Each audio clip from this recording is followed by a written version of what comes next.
Je le faisais au début, voilà, par plaisir de faire rire les autres. Et puis petit à petit, on met le doigt dans l'engrenage. Et puis un jour, il faut l'avouer à demi-mot à sa famille, je suis comique. Voilà. Bonjour à tous, bienvenue sur RTS, bienvenue dans Carré VIP. Nouvelle rencontre, nouvelle émission. De qui s'agit-il? Qui est mon invité? Suivez-moi. Non mais je rigole pas là. Oh les cons, une caméra cachée, c'est ça? Et vous savez qui est-ce qui va vous pécho ce soir? Eh ben c'est moi. On parle humour aujourd'hui dans Carré VIP. Fabrice Eboué nous attend. Bonjour Fabrice. Bonjour. Merci beaucoup de nous recevoir ici. Merci à vous de me recevoir. On va parler des dates. Alors, tu es sur la fin de la tournée de ce spectacle. On va parler principalement des dates du Sud, mais si vous voulez retrouver les autres, vous allez bien évidemment sur Internet. Le 9 novembre prochain, ça va se passer à Nîmes, au théâtre Bernadette Lafont. Le 14 novembre, au Casino de Toulouse. Et on parle bien évidemment de ton troisième spectacle qui s'appelle Plus rien à perdre. Tu as commencé quand à jouer ce spectacle ? Eh bien écoute, on a démarré ça début 2018. Ok. Donc voilà, 2 ans, c'est à peu près la durée que je tourne mes spectacles habituellement. Donc voilà, donc c'est effectivement les dernières dates. On va parler de l'affiche pour commencer. L'affiche, vous la voyez en ce moment. Pourquoi ce choix de cette affiche de dos? Alors, c'est en rapport avec le titre, Plus rien à perdre, évidemment, il y a le petit jeu de mots capillaire, on dira. Je sais pas si vous avez vu encore récemment les dernières photos satellites de la forêt amazonienne. Vous avez vu ça ou pas? Non? Ça ressemble à ça en gros, si tu veux, ça ressemble à ça. On dirait une vieille chatte des années 80, regarde. Voilà, et puis c'est un spectacle de maturité, je crois que je vais pas dire que c'est la première fois, mais j'ai un peu, comme on dit, réalisé mes rêves d'artiste. J'ai eu la chance que les 2 spectacles marchent bien, que j'ai des films qui marchent bien aussi. Donc voilà, je suis plus relâché dans le sens où en plus, depuis le dernier, j'ai eu un petit garçon. Et quelque part, c'est plus que du plaisir pour moi. Avant, on était plus crispé, faut y arriver, faut faire des plus grandes salles encore, toujours plus grandes. Et là, évidemment, je dis pas que le métier reste ma passion, mais c'est quelque chose qui passe au second plan, puisque j'ai mon enfant, je crois que c'est un peu normal. Mais donc, il n'y a plus de pression, voilà. Donc, c'est plus un relâché, donc plus rien à perdre. C'est plus dans ce sens-là, c'est pas dans le sens j'en ai plus rien à foutre. Voilà, donc je suis totalement relâché, décontracté sur scène. Relâchier, j'ai dit, voilà, c'est un petit jeu de mots qui colle aussi, ma foi. On le gardera. Si on compare par rapport au début où tu as joué cette pièce il y a 1 an et demi, un peu plus d'1 an et demi maintenant, ce spectacle, qu'est-ce qui a changé? Est-ce qu'il y a des choses qui ont changé? Est-ce qu'il y a des choses que tu as enlevées, par exemple? Des choses que j'ai enlevées, non, parce que j'ai eu la chance de traiter de sujets qui sont toujours d'actualité. Ça parle, par exemple, de réseaux sociaux, je crois que ça, on va l'avoir pour un moment. Ça parle des divers abus sexuels qu'il y a pu y avoir, je crois que c'est toujours d'actualité. Ça parle de forêt amazonienne, l'incendie est arrivé à plat. C'est plus que plus d'actualité. Voilà, ça parle d'environnement, ça parle de véganisme, tout ça, c'est des sujets un peu qui se rejoignent. Donc, tout ça, évidemment, ça va rester. La partie anecdote sur ma vie, bon bah c'est pas des choses d'actualité, ça reste. Donc non, le gros va rester. Et puis évidemment on va rajouter des choses par rapport à la dernière fois, que sont là je travaillais ce matin sur la mort de Jacques Chirac. On va avoir il y a eu de nouveaux attentats. Donc évidemment on va saupoudrer d'actualités, je dirais récentes, pour rester dans l'air du temps, évidemment. Ça me fait rire parce que tu parles de théorie du complot dans le spectacle, et là tu vas parler de la mort de Jacques Chirac. Le pire que j'ai vu, c'est ce matin, j'avais même pas vu que cette théorie du complot existait. C'est les gens qui disent que peut-être on a débranché Chirac pour pas parler de l'incendie qui se passait à Rouen. T'avais entendu? C'est hallucinant. Oui, on entend à peu près tout et n'importe quoi. Au niveau des théories du complot, il y a des choses qui sont fantastiques, hein. Donc évidemment, il se passe toujours quelque chose d'important pour masquer autre chose de plus important. Mais oui, pourquoi pas l'incendie de Rouen? Non, il y a plein de choses, ouais, évidemment. Concernant ton spectacle sur les véganes, est-ce qu'aujourd'hui il y a des véganes qui t'arrêtent dans la rue des fois pour dire des choses par rapport? Il y a un sketch sur les véganes parce que voilà, c'est une nouvelle habitude alimentaire, en tout cas qui est plus mise en lumière aujourd'hui, parce qu'ils ont aussi des réseaux, des relais sur les réseaux sociaux comme beaucoup de mouvements. Non, j'ai pas de gens qui m'arrêtent. En Belgique, j'ai une dame qui a quitté la salle un peu. C'est une honte. Alors c'est amusant parce que le spectacle va loin. Les élevages de lapins en batterie, c'est une honte, mais une fois de plus, comparons ce qui est comparable. T'as un vegan qui disait à la télé, oui, les élevages de lapins en batterie, c'est pire que des camps de concentration. Moi, mon fils, je lui ai jamais offert un juif en plus. Hein. Et j'ai des sujets où je vais très loin, parfois sur les migrants, mais quand à un moment, je crois que c'était un moment où je faisais référence effectivement à la mort d'une mouche, ou un truc tout bête dans un... Là, la dame a été scandalisée par le sketch sur les véganes, elle a dit c'est une honte, je sors de la salle. Voilà, ce qu'il faut bien comprendre, c'est que moi, l'objectif, c'est de rire à peu près, d'essayer de rire de tout ce qui se passe dans la société qui m'entoure. Donc c'est un sujet qu'on a vu beaucoup, surtout l'an dernier en télévision, les véganes, etc. Donc j'étais un peu obligé de le traiter, mais c'est pas être pour ou contre. L'histoire, c'est moi, mon métier, c'est de tourner en dérision ce qui est un peu monté en épingle sur le moment, donc ça en fait partie. Comment on fait aujourd'hui pour se démarquer en tant qu'humoriste quand on voit le nombre grandissant d'humoristes ? Bah d'abord, on essaie de commencer avant les autres. Pour moi, c'était il y a 20 ans. Ça va, sur ça, c'est bon. Voilà, ça c'est fait. Se démarquer, moi j'essaie, parce qu'effectivement, on a évoqué certains sujets qui sont abordés par beaucoup de confrères. La question, c'est quel est ton style d'abord, quel est ton personnage sur scène. Et quand je dis quel est ton style, c'est comment tu vas aborder les sujets, avec quel angle. Et moi, l'axe, j'essaie toujours de l'amener par rapport à des références personnelles, par rapport à mon vécu, pour amener d'abord une intimité supplémentaire avec le spectateur, mais pour amener mon originalité, ma vision des choses par rapport à ce que je peux vivre au quotidien. Et effectivement, si tu le traites de manière trop globale, ça fait chronique. Et des chroniques, t'en as tous les jours aujourd'hui sur Internet, dans les émissions radio, télé ou autres. Donc il faut réussir effectivement à trouver ton prisme et aborder des sujets qui peuvent sembler assez banals et avoir été traités par tout le monde, mais le traiter par rapport à ton vécu. Ouais. Un truc qu'on souligne pas souvent quand on reçoit des humoristes, et c'est important de le dire, c'est que toi t'écris l'intégralité de tes spectacles, ce qui n'est pas le cas aujourd'hui de tous les humoristes. Et il y en a qui écrivent tout mais qui s'inspirent d'autres. Voilà, mais, voilà. Non, mais c'est ça, voilà, c'est ça qui est drôle. Il y en a qui s'inspirent des autres, et ça, je crois que ça t'énerve un petit peu parce que... Moi, ça m'énerve pas. Moi, je fais partie effectivement. Toi, tu t'es pas inspiré en tout cas au début. Ah, ni à la fin d'ailleurs. Oui. Hein, mais non, moi je fais partie des gens qui sont d'abord. J'ai commencé par l'écriture, moi c'est ma première passion, donc c'est ce qui me fait vibrer. Je suis arrivé après au métier de comédien à force de monter sur scène tous les soirs, etc. Mais moi, l'écriture c'est sacré chez moi. Et ce que j'aime par-dessus tout, c'est quand on est en rodage.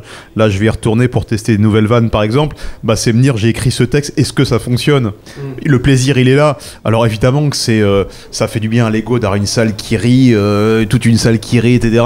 Mais si c'est pas de toi, voilà. Alors après, t'as des bons interprètes, tant que c'est clair, il y a évidemment pas de souci. Mais moi, mon travail, surtout quand tu prétends t'adresser aux gens, quand tu prétends défendre parfois un propos, etc., c'est important que ça vienne de toi. Sinon, je vois pas l'intérêt, sans revenir dans les polémiques qui ont agité le milieu comique. Quand tu dis que ta passion première, c'est l'écriture, ça veut dire qu'un jour, tu pourrais écrire sans monter sur scène ? Oui, bah, j'ai d'ailleurs écrit pour d'autres, le premier spectacle de Claudia Tagbo par exemple. Mademoiselle, imaginez votre fantasme, pas celui avec qui vous êtes venu ce soir, votre vrai fantasme. Hein. Les filles blanches, vous pensez à un beau black, tablette de chocolat, tu vois, genre grand sportif et tout, tu vois, hein. Ouais, je vois, il y en a qui ont faim ce soir, hein. Les filles noires, vous pensez à un blanc avec un beau portefeuille. J'ai collaboré à des pièces de théâtre, j'ai écrit des films, là j'ai écrit un film. A priori, je ne vais pas jouer dedans, je vais uniquement le réaliser. Donc ouais, moi j'ai Quand je dis ça, c'est-à-dire en passant un grand moment sans monter sur scène, juste l'écriture. Oui, tout à ouais. fait. Oui, et petit à petit, j'ai envie de m'orienter plus vers ça, parce que voilà,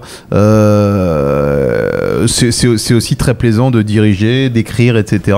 Moi, mon vrai rêve en fait d'artiste, c'est ce que je dis parfois. Je dis, je suis pas un comique qui s'en sort, je suis plutôt un auteur qui a raté, parce que mon vrai objectif, c'était d'écrire des bouquins. J'avais envoyé quelques éditeurs, on m'a répondu très gentiment, ne correspond pas à la ligne éditoriale de machin, etc. Okay. Mais voilà, puis ce qui est marrant, c'est que maintenant que j'ai un peu de vision média, tu vois, évidemment, ils me rappellent, on aimerait beaucoup lire vos mais ça n'a, voilà, c'est pas la même saveur, comme je te dis. Quand tu écris un spectacle, quand tu écris un film, tous les sketchs qu'on retrouve dans tes 3 spectacles d'ailleurs, ça tire un peu dans tous les sens, sur tout le monde. On a du mal aujourd'hui à te mettre dans une case, ce qui est bien, ce qui est un gros point fort par rapport à certains humoristes où on sait s'il est plutôt à gauche, plutôt à droite. C'est une réelle volonté, ça ?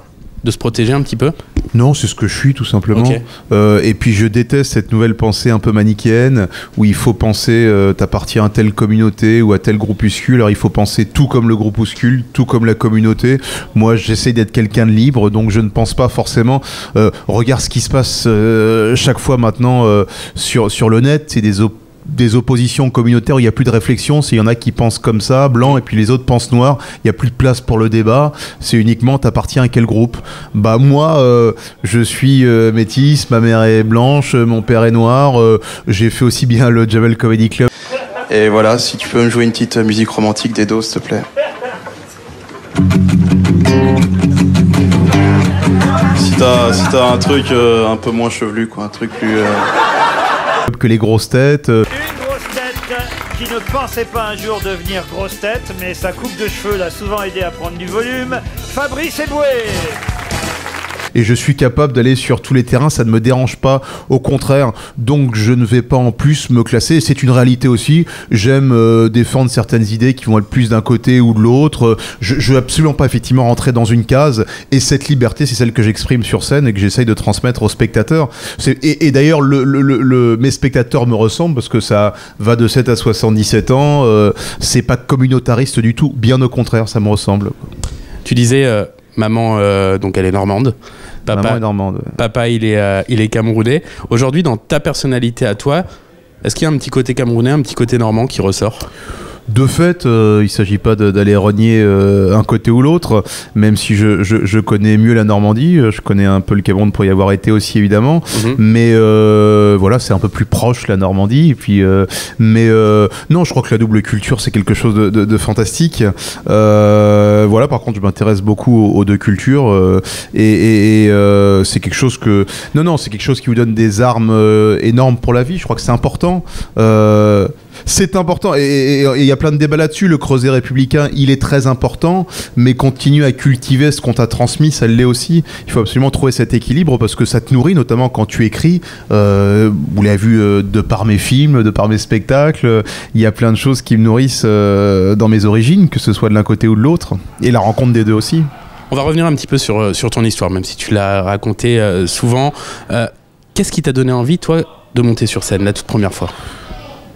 Il y a des gens qui copulent derrière nous, mais sinon, à part ça, qu'est-ce qui m'a donné envie de monter sur scène ? J'avais pas le choix. Non, écoute, ça a été je dis parfois, ça a été un prolongement naturel de l'estrade à l'école. C'est vrai que j'étais le petit déconneur, le petit déconnant. J'ai vite compris que faire rire les autres nous donnait un certain pouvoir, voilà, nous apporter certaines choses, et je l'ai continué naturellement. J'ai été viré, je crois, de 7 établissements différents, avec une mère prof d'histoire, voilà, c'est pas très bien, mais ensuite, voilà, le côté déconne, je l'ai poursuivi petit à petit sur scène, en allant jouer des textes que j'écrivais le jour même au début, puis après on s'est perfectionné via des festivals, via des petites scènes comme le théâtre des Blancs-Manteaux ou le Fil d'Haute-Révise juste à côté. Mais voilà, ça s'est fait petit à petit, sans jamais penser que ça allait être mon métier. Je le faisais au début, voilà, par plaisir de faire rire les autres, et puis petit à petit on met le doigt dans l'engrenage, et puis un jour il faut l'avouer à demi-mot à sa famille, je suis comique, voilà. C'est vrai, j'ai vu une anecdote à l'époque. Alors je sais pas si c'était au Blanc-Manteau, mais en tout cas dans un petit théâtre parisien, tu jouais, c'était tes débuts, il y avait Florence Foresti qui jouait pas loin, et Florence Foresti, son spectacle était plein, les gens se battaient pour avoir des places, il n'y en avait plus, et du coup tu récupérais une partie de son public, c'est vrai ? Ouais, c'est l'époque où Florence Foresti commençait à cartonner chez Laurent Ruquier. Le point virgule, c'était à 100 mètres des Blancs-Manteaux. À l'époque, tu avais le Café de la Gare, le point virgule, les Blancs-Manteaux dans le Marais, et on avait le même créneau horaire, tout simplement. Sauf qu'à l'époque, effectivement, quand tu commençais à faire des émissions comme celle de Laurent Ruquier, c'était énorme derrière, et ce sont des petites salles de 100 places, donc elle était pleine à ras-bord, alors que moi je continuais mes années galères. Et l'avantage, effectivement, c'est quand il refusait beaucoup de monde chez Florence sur ce créneau, il disait mais allez peut-être en face, il reste peut-être de la place. Ouais, d'ailleurs c'est marrant parce que là tu parles d'un spectacle, on dit toujours que c'est ton 3e spectacle celui-là, mais en vrai c'est pas ton 3e spectacle, il y en a eu avant, il y en a eu combien avant ? C'est effectivement l'aspect émergé de l'iceberg, comme on dit. Il y a tous ceux qui n'ont pas été, il y en a eu 2 avant. Voilà, j'ai présenté dans les bonus de mon DVD précédent, c'est marrant, je dis le mot DVD, j'ai l'impression de dire cassette VHS tellement ça commence aussi à passer à l'as, mais il y a des bonus dedans qui montrent effectivement un peu mon tout premier spectacle filmé. Et je le commente, c'est assez désopilant, mais voilà, il faut apprendre, c'est ça qui est bien avec ce métier, c'est qu'on apprend tous les jours. J'ai vu une interview de toi il y a pas longtemps, et t'as dit une phrase qui m'a fait particulièrement rire. T'as dit, on remarque aujourd'hui que les humoristes, souvent, physiquement, ils sont pas beaux, parce qu'en fait l'humour, c'est leur moyen de séduction, et t'as dit ça. Ah, j'ai pas dit qu'on remarque souvent que les humoristes sont pas beaux. D'ailleurs, Tu l'as affirmé. Tu remarqueras qu'avec cette mode entre guillemets du stand-up, t'as des humoristes qui sont de plus en plus habillés sur scène, Ouais. lookés, qui recherchent à être beaux, il y a de la posture, etc. Non, j'ai dit que effectivement les gens beaux ne développent rarement, en tout cas, on va pas faire de généralité, mais développent rarement l'arme de l'humour parce qu'ils n'ont c'est une arme de séduction et on n'en a pas besoin pour séduire quand on est beau, les choses tombent d'elles-mêmes. Moi étant pas le plus beau de la classe, je me suis dit peut-être qu'en faisant marrer j'arriverai à séduire, et c'est vrai que c'est un atout séduction, et avec le temps effectivement on s'aperçoit quand on devient tous laid, qu'on commence à avoir 40 ans, qu'on se déshabille face à une femme de 40 ans, qu'on est moche, qu'elle est moche, c'est l'humour qui ressort, donc autant commencer par ça. Tu parlais du Jamel Comedy Club tout à l'heure. Bon, ça a été un grand tournant dans ta carrière, forcément. Le Jamel Comedy Club, c'est vrai qu'à quelques jours près, t'aurais pu ne pas l'intégrer. Ils sont venus te chercher. T'étais presque à hésiter à vouloir arrêter. Ouais, je finissais, c'était mes dernières au Théâtre des Blancs-Manteaux. J'avais fait en 2 ans peut-être 12 spectateurs au total, en exagérant un peu, mais et là sur l'avant-dernière, alors c'était des spectacles très rodés parce qu'on jouait 4 fois par semaine, donc le spectacle, mais il manquait effectivement, je dirais, la lumière média qui est indispensable dans ce métier. Alors aujourd'hui, la nouvelle génération, ils ont la chance d'avoir Internet. Aujourd'hui, il suffit d'une petite pastille Internet, la bonne vidéo, et puis tes salles sont pleines le lendemain. Mais parfois ton spectacle n'est pas encore prêt. L'avantage à l'époque, c'était que besoin de beaucoup plus longtemps pour installer les choses, mais au moins tu pouvais être prêt quand les gens étaient présents dans ta salle. Et là, en l'occurrence, moi c'était l'avant-dernière et j'ai eu la chance que Jamel assiste au spectacle et du coup me dise mais tu veux faire partie de cette joyeuse troupe qui a été le Jamel Comedy Club. Ouais. Je rebondis juste sur ce que tu viens de dire. C'est vrai que ça va beaucoup plus vite aujourd'hui pour les artistes grâce à Internet, mais je suis pas sûr que ça dure dans le temps. Je veux dire, je pense que vu qu'il y en a beaucoup, je pense, c'est mon avis, je pense que ça va être un peu plus éphémère quand même. Les carrières sont plus dangereuses. Enfin, tu vois ce que je veux dire, ça va le faire à l'américaine, c'est-à-dire que tu auras des gens qui n'auront qu'un sketch, mais qui aura été beaucoup vu, et ça te permet aussi de t'ouvrir des portes, de faire de la télé, de la radio, plein de choses. Ça va faire comme ça, effectivement. Il suffit d'un rien aujourd'hui pour être monté en épingle, et comme la télé est devenue quasiment juste un relais d'internet, ça amplifie le truc de manière extraordinaire. Mais effectivement, comme tu dis, c'est un piège parce que être médiatisé, ça veut pas dire être prêt. Artistiquement, c'est des choses qui sont complètement différentes, et un artiste pour être prêt, c'est des années, il y a quelques génies qui passent outre, mais sinon c'est effectivement des années de travail. Ouais. Tu parles de la télé, je continue un peu chronologiquement, bien sûr, il y avait l'émission T'empêches tout le monde de dormir avec Marc-Olivier Fogiel. Quand on regarde, moi j'ai les souvenirs de cette émission, alors là t'étais vraiment le sniper de l'émission, un peu à la Baffy. Aujourd'hui en télé ça se fait de plus en plus rare, tu crois qu'on a moins le droit ? Non, je crois qu'on pourrait tout à fait le faire. À la Baffy, à la différence près que moi j'étais sur un perchoir au milieu du public. Baffy, il avait la chance d'être à la table. Moi, ça change beaucoup, ça ? Ah ça change. T'imagines, tu fais un dîner entre potes, puis t'as un type que tu connais pas, qui fait des réflexions quand tu parles. La posture était plus délicate, et plus délicate dans le sens où Baffy a fait essentiellement du différé. Moi, je faisais du direct. Donc t'as les soirées où t'avais une bonne inspiration, un bon feeling avec les invités, ça se passait bien.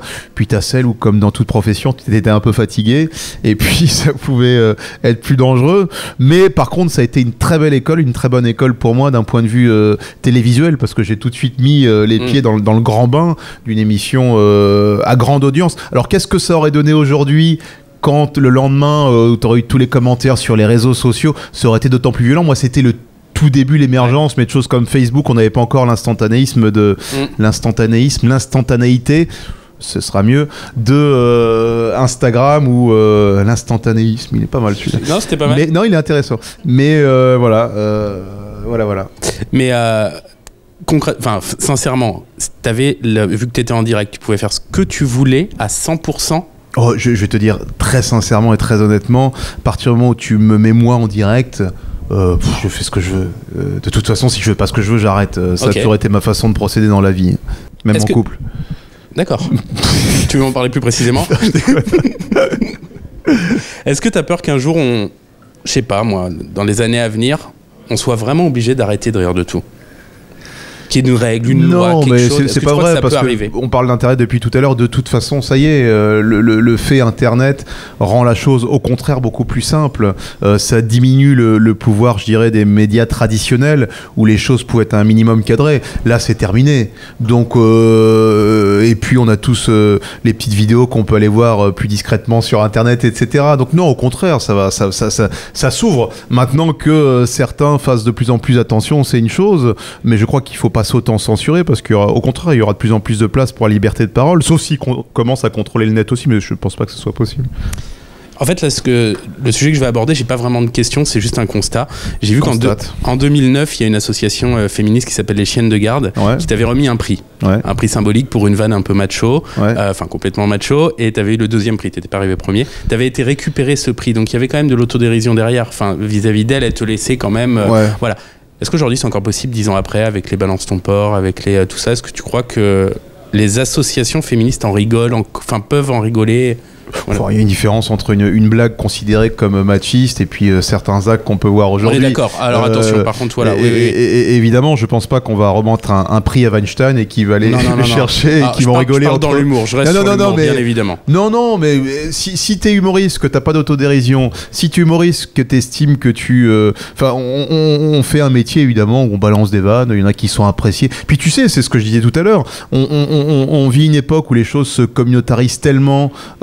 que effectivement il y a une vanne, maintenant elles sont récupérées, moi je l'ai vu avec les divers vidéos internet que j'ai pu balancer, c'est récupéré politiquement en permanence, c'est instrumentalisé en permanence, alors que toi généralement tu fais le truc juste pour rigoler, pour prendre du recul sur les choses, parce que c'est ton travail, la dérision, le travail de l'humoriste, c'est la dérision, mais la dérision surtout à commencer par soi-même, c'est ce que je dis, mes spectacles c'est beaucoup d'autodérision avant d'aller sur les autres, donc c'est ça qui est intéressant, c'est qu'on doit tout tourner en dérision, on doit aucune limite à ça, donc il faut absolument pas céder effectivement à cette pression des associations qui existent aujourd'hui. Ils font leur travail, on fait le nôtre. Maintenant, si le travail des associations c'est aller taper sur les humoristes, je pense qu'ils se trompent de terrain, voilà.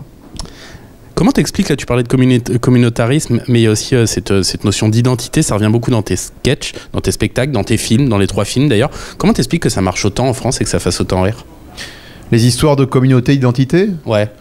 Bah, c'est parce qu'on va là-dessus, mais c'est très américain à la base. Hein. Les comiques aux États-Unis, quand vous fréquentez les salles de comiques, vous allez voir un comique aux États-Unis, t'as les salles, t'as les spectacles pour les Noirs, les spectacles pour les Hispaniques, les spectacles pour les Rednecks, les spectacles un peu plus country avec des mecs avec des chapeaux de cow-boy. Non, mais c'est vraiment devenu ça, les États-Unis. Et il faut dire les choses, on commence à aller un peu dans le même sens dans ce pays, avec les communautés, avec les divers groupes qui se forment, les associations dont on parlait. Et du coup, moi qui suis dans un état d'esprit d'ouverture, c'est aussi pas évident. C'est beaucoup plus facile aujourd'hui pour un jeune humoriste de percer en ayant un gros socle communautaire que de dire bah moi je suis quelqu'un qui va rire. On a vu certains humoristes, je vais citer personne, mais revenir à des choses très très communautaires parce qu'ils voyaient qu'ils n'arrivaient pas à marcher dans la généralité. Mais là, ce que tu dis par exemple aux États-Unis, par exemple, le spectacle hispanique va être pour les hispaniques parce que les hispaniques vont rire d'eux-mêmes. Ouais. En France... Mais ils vont amener aussi forcément une pensée politique qui va être dans ce sens-là. Oui. Quand je te disais, moi, j'ai pas envie de penser communauté, j'ai envie d'avoir ma pensée, c'est très clair. C'est que j'ai pas envie de dire parce qu'il faut penser comme ça, parce que mon père est camerounais, ma mère est normande, parce que je suis catho, parce que j'ai pas envie de penser parce que tout ça, j'ai envie de penser parce que voilà, j'ai une démarche intellectuelle et que j'ai pas envie d'être dans une case, me dire à ce moment-là, il faut penser comme ça parce que ma communauté pense comme ça. Ça ne veut rien dire, surtout pour moi qui suis mixte, quoi. Ouais, après moi là je parlais plus du fait qu'on aime bien rire en fait des autres communautés, tu vois ce que je veux dire, même quand on voit un film comme Bienvenue chez les Ch'tis par exemple, en France ça fait beaucoup rire de, tu vois. Mais ça c'est depuis la nuit des temps, depuis la nuit des temps, on se moque de, oui je crois Coluche c'était les Belges à l'époque, ça existe depuis la nuit des temps d'aller rire de la culture de l'autre, effectivement c'est un comparatif, voilà. J'ai l'impression que c'est un truc assez français, il y a des pays où c'est plus compliqué. Ça les fait moins rire. Voilà, j'ai pas analysé l'humour en Albanie, mais je pensais pas à l'Albanie, je pensais à l'Allemagne pour avoir vécu là-bas. Ah, t'as vécu en Allemagne ? Ouais. Des fois, je faisais des blagues, je faisais des gros bides. Vraiment, pour eux, c'était... Alors, attention. Alors qu'en France, ça aurait... Non. Effectivement, l'humour en Allemagne, c'est particulier, mais il n'y a rien de plus culturel que l'humour. Oui, voilà. On parle français comme ils parlent, enfin un peu différemment, mais on parle en tout cas la même langue au Québec. Amuse-toi à ne pas adapter tes sketchs quand tu vas au Québec. Tu prends un four parce que d'un point de vue culturel, parfois il faut amener les choses complètement différemment. Alors il y a des thèmes universels, je sais pas, les relations hommes-femmes, il y a des choses qui marchent toujours, mais évidemment qu'il n'y a rien de plus culturel. Il y a des humoristes en France qui ne marchent que dans le sud parce qu'ils ont quelque chose de très sud. Et puis Daniel Villanova. Voilà, et puis dès que ça arrive, ils font quasiment pas de spectacle au-dessus de la Loire parce que ça ne fonctionne plus, quoi. Et des fois ça marche, Noël Perna par exemple. Ouais, après il y en a qui réussissent à s'exporter, justement à cultiver ça et à faire rire les gens d'autres cultures. Parce que... Tu le ressens toi au travers de tes spectacles en général, en fonction des zones géographiques où tu joues en France, des sketchs qui vont mieux fonctionner ou des blagues qui vont mieux fonctionner dans le sud, dans le nord? Non, pour te dire, j'ai quand même des thèmes qui sont assez universels, quoi. Donc voilà, donc ils sont. Mais après, évidemment, avec la mondialisation, avec la globalisation de l'information, avec Internet, etc., on va maintenant avoir des sujets communs à beaucoup de gens. Il n'y a plus de barrières maintenant au niveau de l'information, donc on va traiter tous de plus en plus, même à l'international. Tu regardes les comics sur Netflix, petit à petit, les comics vont aussi traiter des mêmes sujets. Je sais pas si c'est une bonne ou une mauvaise chose, mais c'est comme pour tout. On détruit toutes les barrières culturelles aujourd'hui et la culture commence à être globalisée. Donc même chez les comics, ça se passe. Après, bon, ça c'est un autre sujet, mais quand tu fais un spectacle, au début, t'aimes bien rebondir sur la ville où t'étais avant, pour donner de l'importance au public où t'es sur le moment. Est-ce que tu te rappelles de ce que t'avais dit sur Montpellier, Béziers ou Nîmes? Non, mais bon, le jeu, c'est d'encenser le public du soir et cracher sur le public de la veille, alors que la veille, t'as encensé le public et t'as craché sur celui de la veille. Bon, bref, c'est pour rigoler, évidemment, c'est toujours le côté un petit peu, voilà, ou alors je prends une ville du coin qui connaissent un peu pour, voilà, ça on aime bien, voilà. Est-ce qu'il y a une blague que tu aurais aimé mettre ou un sketch ou un thème à aborder que tu aurais aimé mettre dans ton spectacle et que tu n'as finalement pas mis parce que des gens t'ont conseillé de pas le mettre ou parce que tu n'oses pas ou parce Non, mais alors je vais peut-être le mettre parce qu'en rodage, j'ai pris un gros beat sur un sketch qui traitait de la PMA et de la GPA. C'était mon rodage il y a 2 ans. Okay. Je pense que c'était peut-être trop tôt, que les gens n'avaient pas encore intégré le thème, mais je pense que là, ça arrive. C'est marrant, tu vois, un sketch, c'est aussi un timing. Il faut que ce soit dans la force de l'actualité, sinon les gens se sentent pas concernés. Peut-être que là, on va voir, ça aura plus d'impact. Donc je réfléchis à le retenter là quand je vais avoir quelques dates de remise en forme. Tes rodages, tu les fais généralement dans les toutes petites salles, parce que tu dis que le public des petites salles est beaucoup plus dur à aller chercher que le public des grandes salles. C'est marrant parce qu'en fait c'est exactement la même chose pour un animateur, hein. Quand j'anime un concert, c'est beaucoup plus compliqué franchement d'animer une soirée dans un camping avec 30 personnes que un zénith avec 4000 personnes. Pourquoi toi ce choix de... parce que c'est l'heure de vérité. Parce que quand tu retournes roder, là on va retourner au point virgule. D'abord au point virgule, t'as des jeunes comiques qui arrivent, qui ont 22 balais, qui ont la dalle, qui bossent comme des malades. Toi évidemment à 42 balais, après 20 ans de carrière, t'as tendance à te reposer sur tes lauriers, mais c'est là où ça boxe. Une fois que tu arrives à l'Olympia, c'est plus de la boxe, t'es installé comme on dit, alors tu peux vite t'embourgeoiser et il n'y a pas plus grand piège pour le comique que l'embourgeoisement. Quand tu retournes dans une salle, moi j'ai rodé au lieu juste à côté à 40 places, de gens qui viennent habituellement voir des petits jeunes qui se tapent, tu retournes, c'est des salles où ça sent la transpi à la fin, où tu les fais rire. Et puis autant sur des grosses salles, il y a toujours l'engouement, il y a toujours une comédie. Sur 40 personnes, quand c'est froid, ça restera froid, quoi. Il faut se taper pour aller chercher. Et une fois que tu as passé tes 5 minutes de on a de la chance de voir quelqu'un d'un peu médiatisé dans une petite salle, au bout de 5 minutes, si t'es pas drôle, t'es pas drôle. Et je peux te dire que quand tu rôdes, tu le sens passer et tu dis je retourne travailler, quoi. Je rappelle les dates de la tournée dans le sud, des dates dans le sud en tout cas, le 9 novembre au théâtre Bernadette Lafont de Nîmes, le 14 novembre au Casino de Toulouse et du 21 au 29 décembre, on remonte, ça va se passer du côté du Trianon. Tu vas pas jouer à Noël quand même? Non, je joue jamais à Noël. Je suis à la messe de Noël, généralement. Par contre, je joue le 31 au Trianon, habituellement. Ça, c'est une date qui s'ouvre au dernier moment, puisque... Ah, pour l'instant, je l'ai pas vu. Non, elle doit pas être ouverte pour l'instant, mais il m'arrive plus de jouer le 31, jamais à Noël. Ok.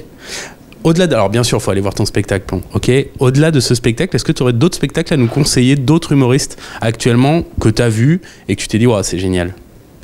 Je vais te faire une confession. Je vais très peu voir d'humoristes. Je n'aime pas l'humour. Non, mais évidemment, hein, c'est comme, je veux dire, c'est mon métier.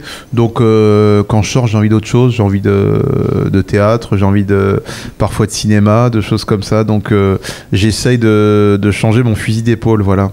Mais voilà, c'est pas que je boycotte les camarades. C'est juste que je te dis, le one man, ça fait 20 ans que je suis dedans. Quand j'ai commencé, je m'en tapais pour le coup tous les soirs. Je faisais des plateaux tout le temps. J'en ai bouffé comme personne n'en a bouffé. Donc, une fois que t'as envie de sortir un peu de ça aussi. Oui, comme moi, je vais pas forcément toujours voir des concerts. Quand tu fais ce métier, c'est que tu es dans l'analyse du spectacle plus que dans le vivre le spectacle, et ça c'est chiant. Et c'est chiant aussi pour les gens qui t'accompagnent parce qu'ils ont peut-être juste apprécié, toi t'es là, ouais mais non parce que ce sketch là il fallait qu'il soit là, et puis cette vanne là, puis je trouve que ce sketch il avait déjà fait en 32 par Guy Bedos, alors bon les gens te disent ferme ta gueule, la prochaine fois j'irai tout seul. Donc c'est ça aussi le métier, c'est se dire que voilà on a envie d'autre chose. Tu me disais la musique, toi voilà t'as envie de... Non mais c'est énorme parce que ce que tu viens de dire c'était la question que j'allais te poser en fait. J'allais te dire c'est quoi le défaut d'un humoriste dans la vie de tous les jours, pour sa compagne, pour ses enfants, pour les gens qui l'entourent. Voilà, c'était ça. Alors, ma question. Le plus gros défaut, je te dirais, dans la vie de tous les jours, ça c'est quand on va voir un spectacle, ce qui n'est pas toujours le cas, mais le plus gros défaut, tu as des comiques, et ça je déteste ça, qui par contre sont en test de vanne en permanence. Ah. Mais c'est-à-dire que t'es jamais dans le naturel. Et puis ils ont l'impression que comme je suis comique, il faut que je montre que la vanne tombe tout le temps. Et ça c'est assez insupportable. Ouais.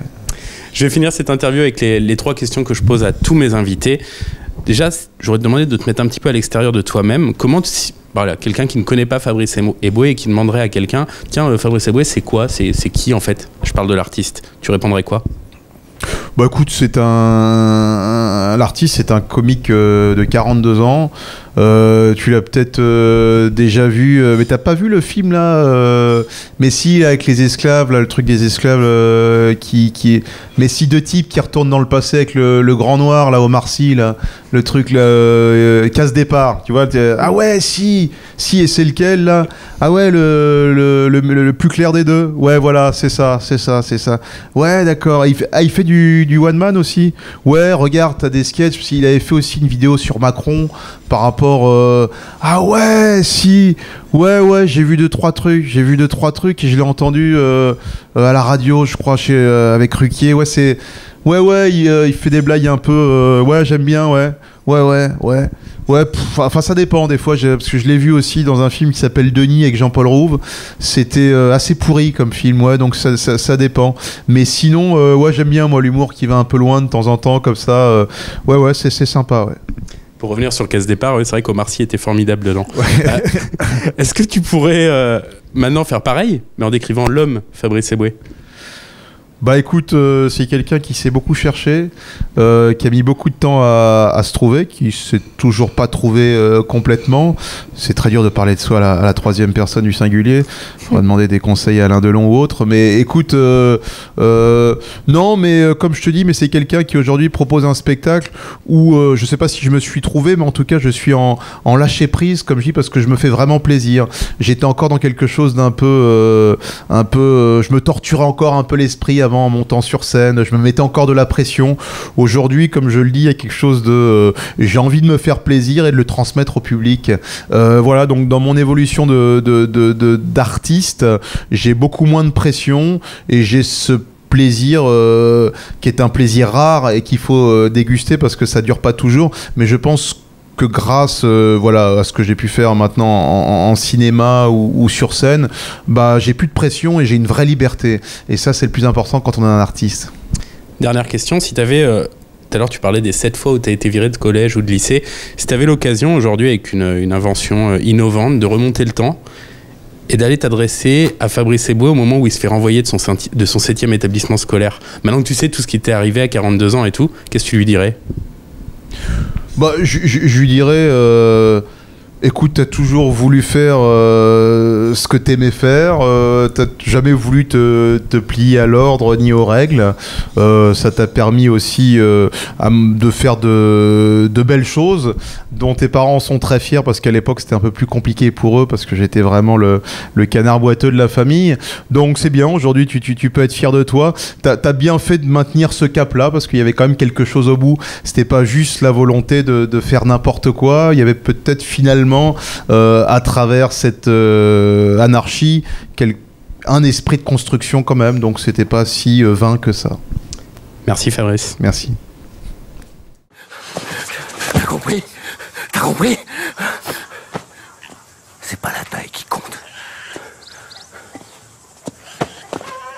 Si cette vidéo vous a plu, alors vous pouvez liker, commenter, partager. Et sachez que tous les vendredis à 18h, c'est un nouveau Carré VIP avec un nouvel invité que vous retrouvez. Alors n'hésitez pas à liker la page pour en être informé les premiers. Pour ma part, ça y est, je suis tout seul. Il y avait un petit jeu d'échecs, vous avez dû le voir pendant cette interview. Et vu que je suis tout seul, je vais jouer contre l'ordinateur. Ah non, c'était à toi de commencer, pardon.